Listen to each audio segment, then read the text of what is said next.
Okay, so let's talk about AI in real estate. Is it really taking over or is it all just hype? Because, we're getting these two reports with completely different stories. One's basically screaming, the future is now, and the other is, well, pumping the brakes. A lot. So first up, let's look at this really bold claim from a tech company called WeChat. Their CEO, Shayan Hamidi, literally said 2025 was the year AI took over marketing. I mean, notice the past tense there, was. That's not just a prediction, that's them declaring the future is already here. Wow. All right, so let's dive into this super optimistic view. What exactly are they talking about? Well, according to WeChat, we're past the point of AI being some shiny new toy. They're saying it's become the operating system for real estate agents. Think of it like Windows or Mac OS, but for selling houses. And this is where it gets pretty wild. Their report found that nearly half, let that sink in, nearly half of agents are using AI tools every single day. We're not talking about playing around with it once a week. This is like part of their daily grind, deeply woven into how they work.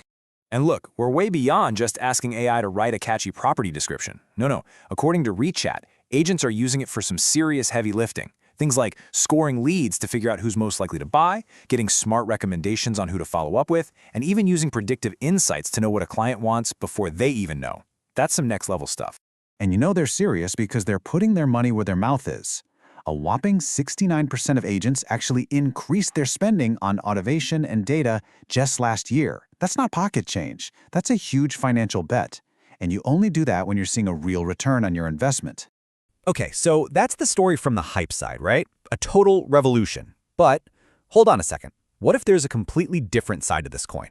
Let's switch gears now and look at a report that, well, it tells a much, much quieter story. Which leads us to the big question, doesn't it? Is this really the full picture?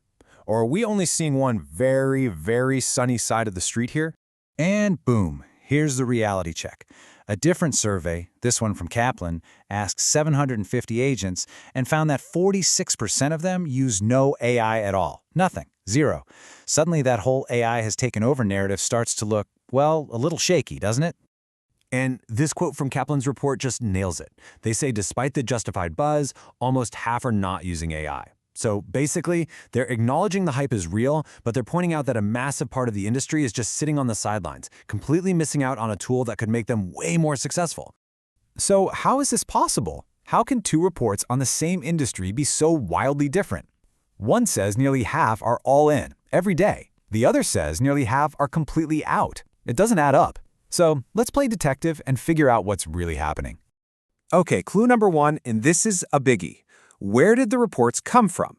Remember the super optimistic one? It was from WeChat, a company that, you guessed it, sells AI tools to agents. This is what we call a vendor-provided report. Now, that doesn't mean the numbers are wrong, but it does mean their findings are also a fantastic advertisement for what they sell. It's just something you gotta keep in the back of your mind. And here's the other huge piece of the puzzle: how agents are using AI. The WeChat report paints this picture of super advanced stuff, predictive analytics, automated marketing, the whole shebang. But the Kaplan report, it brings us back down to earth. It shows that the agents who are using AI are mostly doing the simple things, whipping up social media posts, drafting emails, basic admin tasks. So when you put it all together, you really do have a tale of two reports. On one side, you've got the tech company saying AI is the new operating system for agents, a total revolution. On the other, you have an independent survey showing it's more like a 50-50 split, a slow evolution. It's the perfect example of why it's so important to ask, hey, who's telling this story? All right, so with all this conflicting info, where do we go from here? What's the real story for the agent of tomorrow? Let's try and connect the dots. Okay, here's the real takeaway. The truth, as it usually is probably somewhere in the middle. AI adoption is absolutely happening, and it's growing fast. The people who got in early are definitely seeing the benefits, but a universal, industry-wide revolution, we're not there yet. What we're seeing is a gap opening up between the tech-forward agents and, well, everyone else. And just to circle back to WeChat, they have one more huge prediction. They think that by the end of 2026, 80% of top producers will be all in on AI. Did you catch that? Not 80% of all agents, but top producers.